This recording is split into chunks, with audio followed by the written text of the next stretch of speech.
There must have been a point at the very beginning where we could have said no. But somehow we missed it.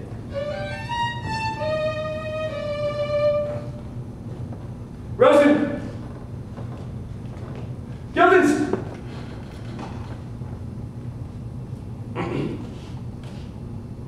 Well, we'll know better next time. Now you see me. Now you. So I raised in the last lecture this absolutely fundamental question.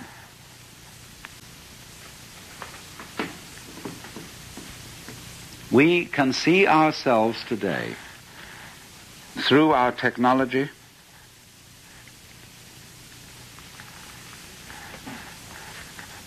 moving into the extinction of the human race.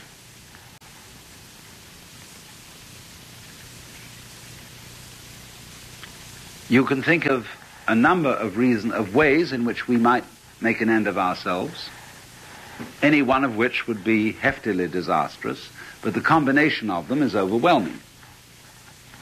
We have the nuclear bombs problem, we have the population problem, we have the erosion problem of the reduction of natural resources, we have the pollution problem, and we have the problem, well, which is related to pollution, of what I would call general ecological disregard of plant life, wildlife, bacterial life, all kinds of subtly interrelated life systems which flourish only so long as they're dependent on each other and working for each other. And we are involved in such a network of different kinds of life systems without which we can't exist.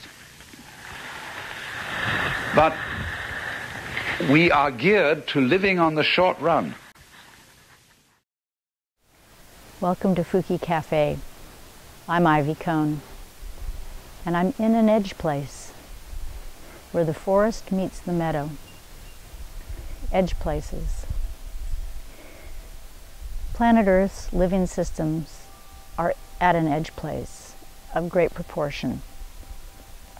It has been put forth that we are, in fact, in the middle of the 6th Great Extinction, an extinction event at the same magnitude as the Permian some 250 million years ago, which took out 97–8% of life on the planet and took 10 million years to recover from. So let's have a conversation today about extinction, about methane, or as some people prefer to pronounce it, methane. And of course Fukushima. Fukushima is the backdrop against which all of this is unfolding now. And we have 400 plus potential Fukushimas, that would be nuclear power plants, on the planet, each of which is dependent on the electrical grid to keep them cooled down. So between the methane, the potential of 400 plus Fukushimas, and the utter climate chaos that we are experiencing, it's not looking good. I have here on the table with me my 2 plastic dinosaurs that I travel with. They normally sit on my dashboard of my truck and remind me, now you see me, now you don't. I inherited these from my 8-year-old grandson recently, and it just seems appropriate somehow that they sit on the dashboard of my car.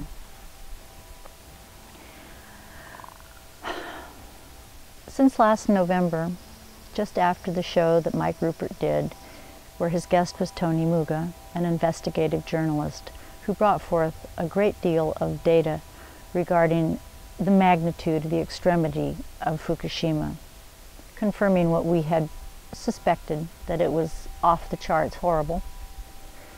And somehow after that show, it took me a few months to process, think, feel, angst, grieve. Did I say grieve? A little more grieving.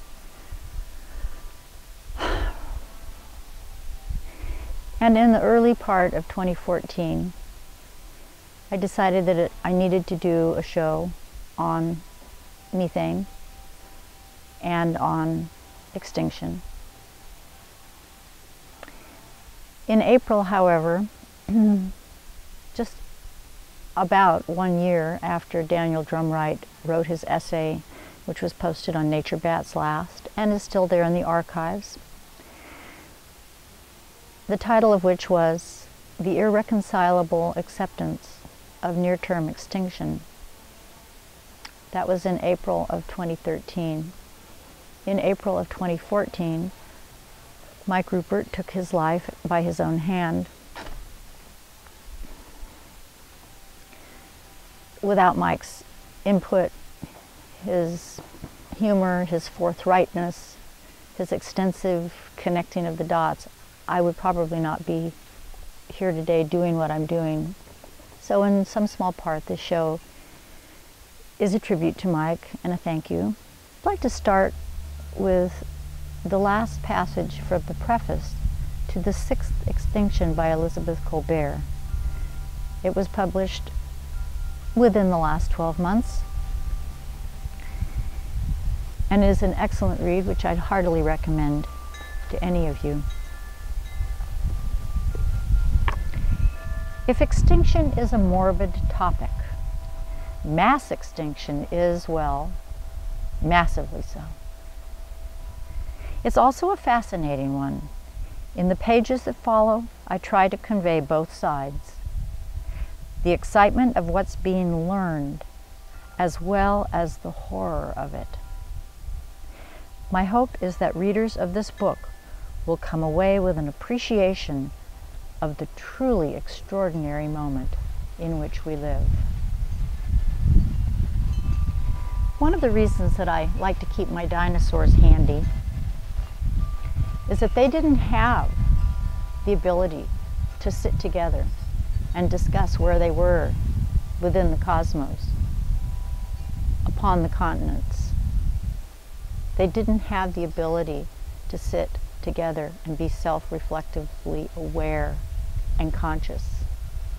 We do, and that may be the only thing that we have at this time that really truly allows us to engage with and ponder the question of what does it mean to be human, particularly at this time.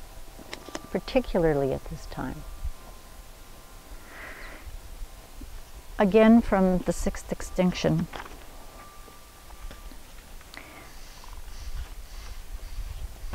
Interestingly, extinction was not even a thing. It wasn't known, extinction. The fact that whole species of animals and plants could have been once and then be no more. That notion had not actually come forward until the turn of the 18th century. A gentleman by the name of Jean-Léopold Nicolas Frédéric Cuvier was a young man in Paris in 1795, and he is attributed with having discovered extinction, if you will. At the same time, some of Cuvier's most wild-sounding claims have turned out to be surprisingly accurate. Life on Earth has been disturbed by terrible events, and organisms without number have been their victims. As far as the American mastodon is concerned, Cuvier was to an almost uncanny extent correct. He decided that the beast had been wiped out 5,000 or 6,000 years ago in the same, quote, revolution, unquote, that had killed off the mammoth and the megatherium. In fact, The American mastodon vanished around 13,000 years ago. Its demise was part of a wave of disappearances that has come to be known as the megafauna extinction. This wave coincided with the spread of modern humans and, increasingly, is understood to have been a result of it. In this sense, the crisis Cuvier discerned just beyond the edge of recorded history was us. Cataclysm, or destruction, or really degradation. These are difficult ideas and certainly difficult realities, but it's essential to enter into reflection on this aspect of the universe. And then our cities and so forth, we construct our cities to keep us away from nature and sort of above the world. This whole impulse to somehow create technology that will fix and save us from the negative aspects of what it means to be human, to be Earth. Everywhere you move, everywhere you go, there's simultaneously this breakdown and this building up. It happens every day, every moment, with every breath. And when you walk into a forest, there's a rising and falling of life, because with every birth, there is a death. But to look at a larger image of cataclysm, we go even beyond the Earth and look at the stars themselves. The stars are all part of the rising and falling. Now, if this took, say, some 10 million years, here's the point. You've got 10 million years dedicated to building up structure, which is then eliminated in 2 seconds. We didn't discover extinction was real until the 19th century. That's kind of amazing. So then, in confronting this question of cataclysm, the question we have to ask ourselves is, how do we become a form of cataclysm? How do we enable this power to proceed through conscious self-awareness? That's the overriding question we're asking here. And the way I'd like to think about this with you is to suggest that the cataclysm that's taking place on the planet today, like I said before, the scientists have determined that after 65 million years, without a cataclysm at the level of mass extinction, we're in the middle of one. Now, we may have just learned about this in a scientific way.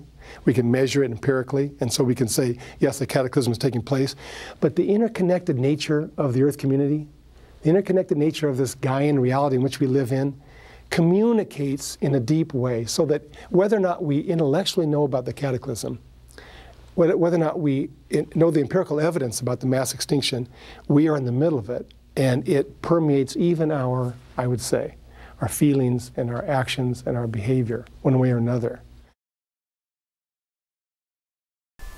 In addition to Drumright's essay being released in April 2013, Guy McPherson's inventory of the feedback loops of climate chaos came out, updated. He'd been compiling it for a while, I believe, at that point.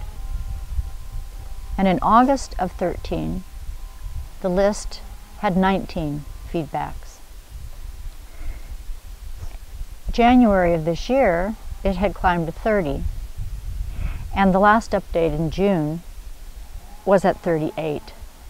From Brian Fagan's book, The Great Warming.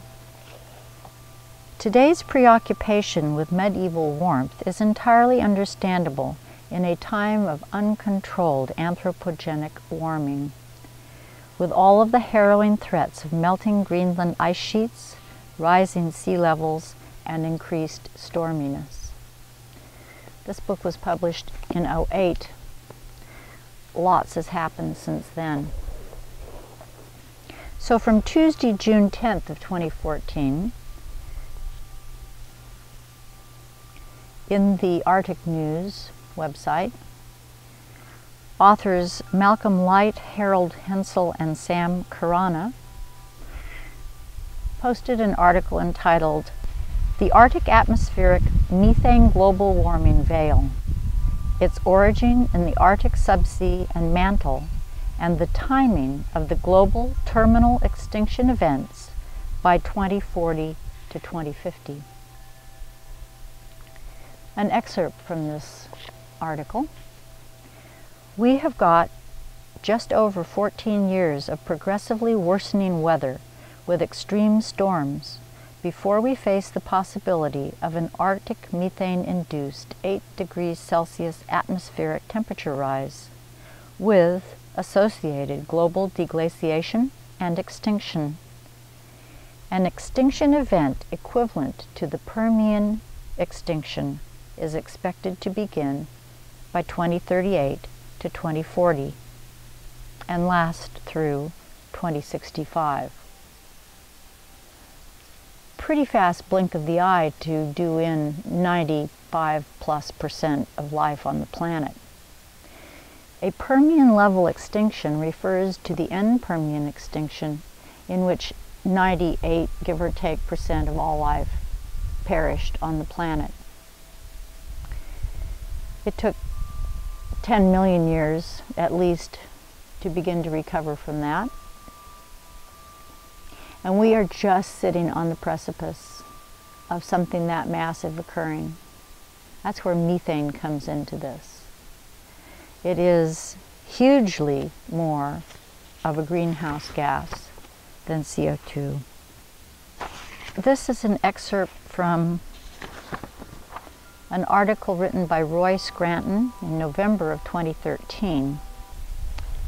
There is a word for this new era we live in, the Anthropocene. This term, taken up by geologists, pondered by intellectuals, and discussed in the pages of publications such as The Economist and the New York Times, represents the idea that we have entered a new epoch in Earth's geological history, one characterized by the arrival of the human species as a geological force. And from an article by Carolyn Baker, posted on the 27th of May of this year, entitled, "When Surrender Means Not Giving Up, the New Sacred Activism." Lean into the Anthropocene. Every living thing affects its surroundings, but humanity is now influencing every aspect of the earth on a scale akin to the great forces of nature. There are now so many of us using so many resources that we're disrupting the grand cycles of biology, chemistry, and geology by which elements like carbon and nitrogen circulate between land, sea, and atmosphere. We're changing the way water moves around the globe as never before. Almost all the planet's ecosystems bear the marks of our presence. Our species' whole recorded history has taken place in the geological period called the Holocene, the brief interval stretching back 10,000 years. But our collective actions have brought us into uncharted territory. A growing number of scientists think we've entered a new geological epoch that needs a new name, the Anthropocene. At the very least, humans are changing the chemistry of the planet. At worst, we are rendering it uninhabitable. Titled Planetary Hospice, Rebirthing Planet Earth by Zioa Woodbury. In her introduction, she has this to say: "There have been 5 great extinctions in the history of planet Earth during the 540 million years since complex life emerged. According to the National Geographic Society, quote, we are in the midst of the 6th Great Extinction, an event characterized by the loss of between 17,000 and 100,000 species each year.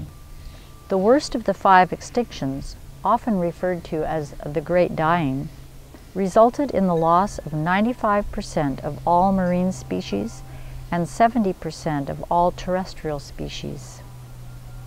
The severity of the Great Dying, which required 10 million years to recover from, is largely attributed to mass releases of methane. from the oceans and tundras, and triggered by, and quickly doubling, a spike in global temperatures of only about 6 degrees. Because of escalating releases of carbon dioxide to the atmosphere over the course of the industrial age, we are now starting to see a similar triggering of terrestrial and seabed methane, such that some scientists fear that the situation is already so serious and so many self-reinforcing feedback loops are already in play that we are in the process of causing our own extinction. Worse yet, some are convinced that it could happen far more quickly than generally believed possible, even in the course of the next few decades. And this, posted May of 2014 from Sam Karana, Arctic News, Blogspot. Will the Anthropocene last for only 100 years?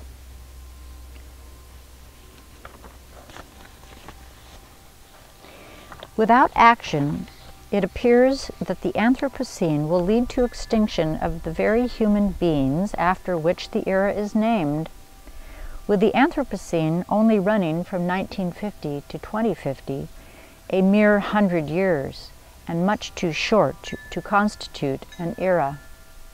In that case, a better name would be the sixth extinction event.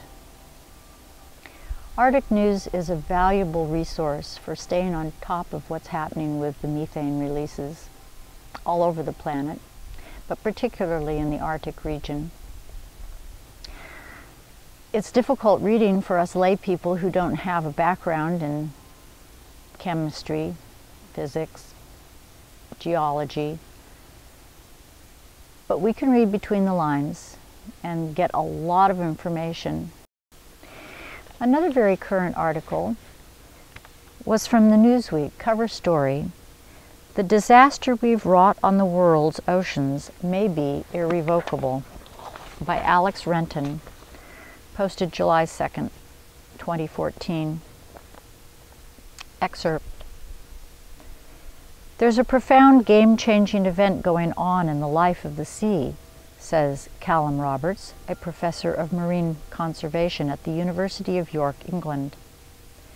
"The fact is that changes in alkalinity are going to cause massive reorganization of marine life, impacts on marine food webs, productivity, all sorts of things. Many of these risks are caused by one of the world's most pressing problems, climate change. Rising greenhouse gases in the atmosphere are causing global temperatures to rise, which is leading to the melting of the polar ice caps, which in turn has resulted in rising sea levels and a host of ecological issues. It's also causing the chemical makeup of the world's oceans to change so rapidly." Referring back to Elizabeth Colbert's book, The Sixth Extinction, one of the key points that she makes throughout the book is the rate at which these things are occurring. The rate of the change is off the charts. Normally, these kinds of things occur in a more geologically timed fashion, and it's like a blink of an eye, geologically speaking, not even that.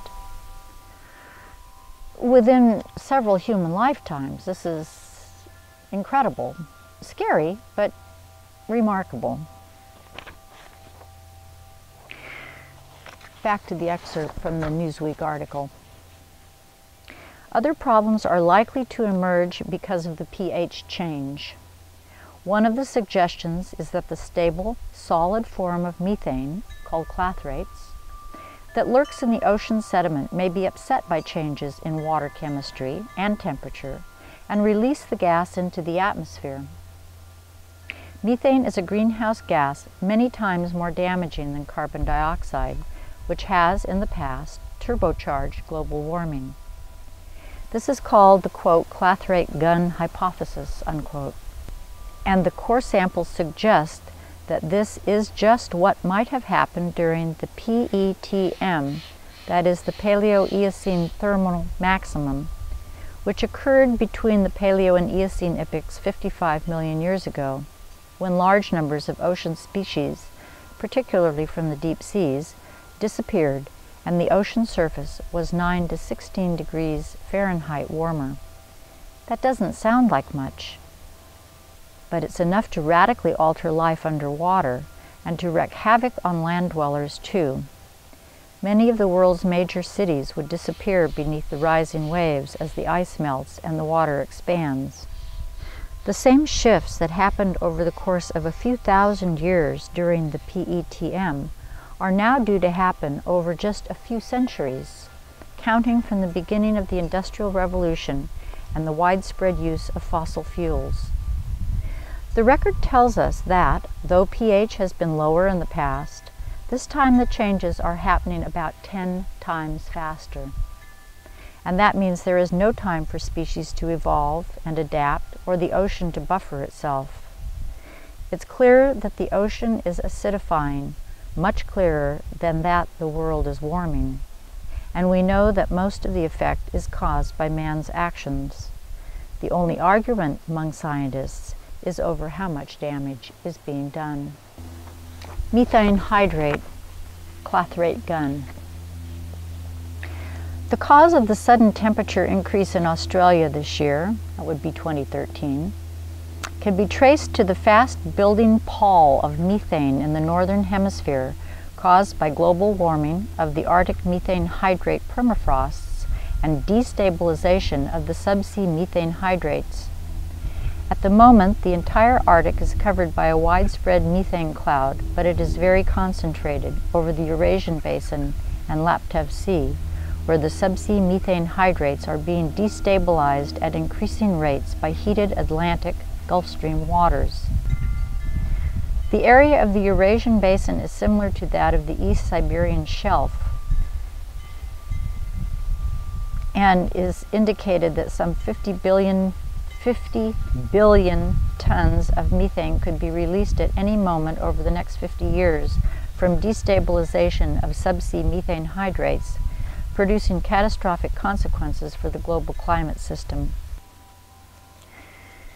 So in June, this article, Methane, the Gaggle Ridge, and Human Survival, was published by John James. For a long time, scientists have been concerned that there would be a sudden eruption of methane from melting permafrost and from deep clathrate structures under the ocean. This has happened in the past in enormous eruptions. Each has been many times larger than the sum of all the pollutants we have emitted over the past couple of centuries. On at least 11 occasions in the geological past, there have been sudden bursts of methane, and each time they have, within a few years, rocketed the Earth's temperature by many degrees. Research has shown that on one occasion it took only 13 years to raise the Earth's temperature by 5 degrees Celsius. The trigger for the methane has been the CO2. The tipping point is a delicate threshold where a slight rise in the Earth's temperature could cause a dramatic change in the environment by triggering a huge and virtually instantaneous increase in global temperature. Once begun, it would initiate an irreversible ecological landslide, a vicious circular feedback. The disastrous outcome of continued release of methane is displayed in the historical records, mainly derived from ice cores from the past 800,000 years. During this time, there have been 11 rapid extinctions when global temperatures rose very sharply, even as much as 10 degrees Celsius. The catastrophic pattern of these emissions is almost always the same. A similar scenario has been played out many times in the past. For the Earth, it could not be called a rare occurrence. To be commiserative with one another, to listen a lot. People are processing this information. It's hard to look at. What I've shared in this program today, these are not easy topics to talk about, let alone sit around and think about 24/7, nor should we. Entering into the life around us, being fully present with the joy and the beauty that still exists, being as awake as we can possibly be at this time of exceptional change on the planet. That's what we can do.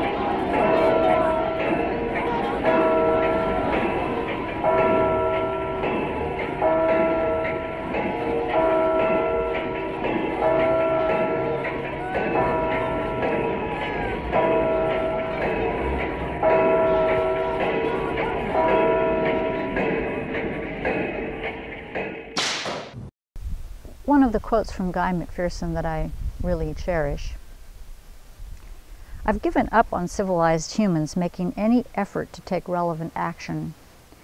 Never mind our stunning myopia. The money to be made is clearly more important than the extinctions that we cause, including our own."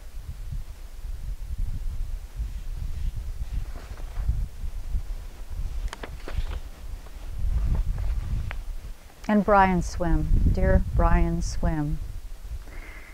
"As all the structures that are destroying the earth are collapsing, they are releasing us into the essential nature of who we are." This is from Nature Bats Last, a response that Guy McPherson made. "Pursue what you love. Pursue a life of excellence. Throw off the cultural shackles, all of them. We are all in hospice now. Let's give freely of our time, wisdom, and material possessions. Let's throw ourselves into humanity and the living planet. Let's act with compassion and courage. Let's endow ourselves with dignity, even if all the data and forecasts are incorrect, even if Earth can support infinite growth on a finite planet with no adverse consequences. Please convince me that there is a better way to live." There is something very, very comforting in just acknowledging the fact that we cannot do this dance at the nightclub at the end of the world alone. We need each other in so many ways.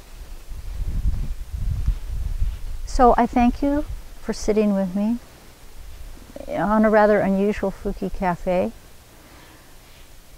And I encourage you to be quiet and still and let the wind blow through and the bugs crawl on rocks and the chickens scratch and all the rest of the incredibly magnificent natural world that still exists. Allow yourself to grieve this loss. Give yourself permission to wail and scream and rage if you need to, at the drop of a hat. For then, after you have deeply, deeply felt the grief,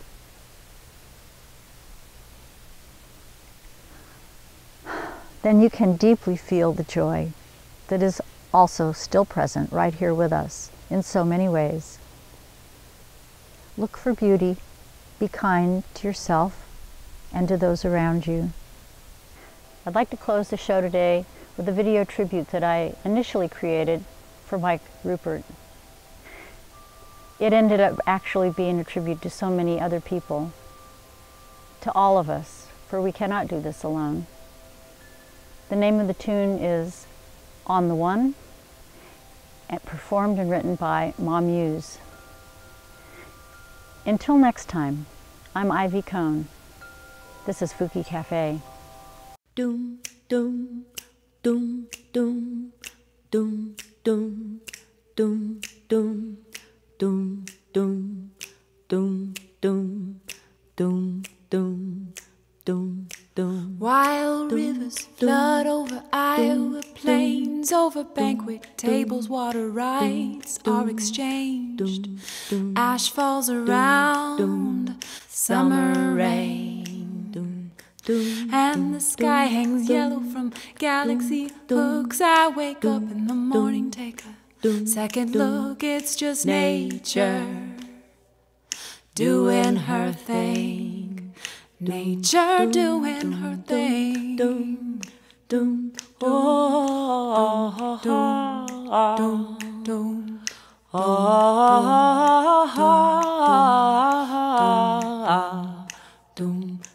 I'm gonna get up, pack up my things, put my faith in a bike that will carry me, and ride to the mouth of the ocean. I cannot do this alone. Will you come when I'm riding on the one? And we'll draft along behind a flock of songbirds. I cannot do this alone. Will you come when I'm riding on the one? And we'll draft along behind a flock of songbirds. I cannot do this alone.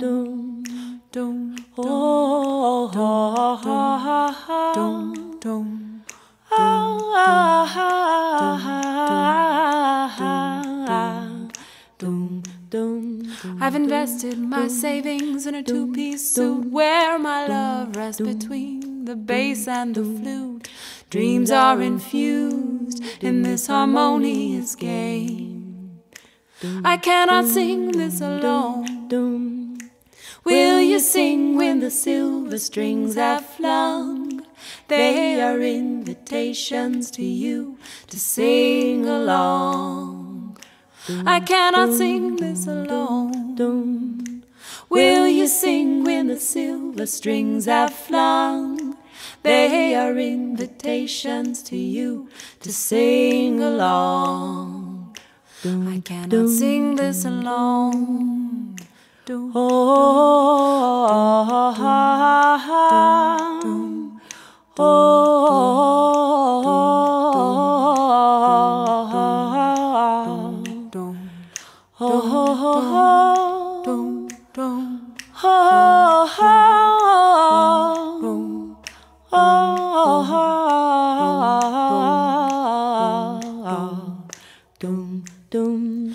light has made its way into the well where the armada of magicians are casting their spells. They are doing the good work from the inside.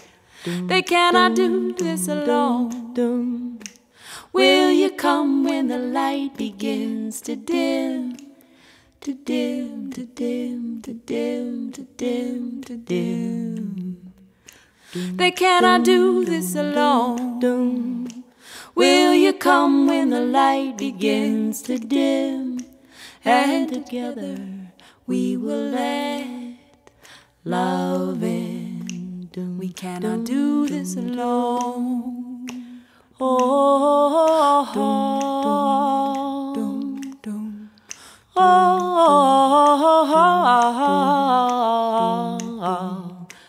No need to do this alone. Will you move when the voice inside you calls and all the walls fall down? No need to do this alone. Will you move when the voice inside you calls and all the walls fall down? No need to do this alone.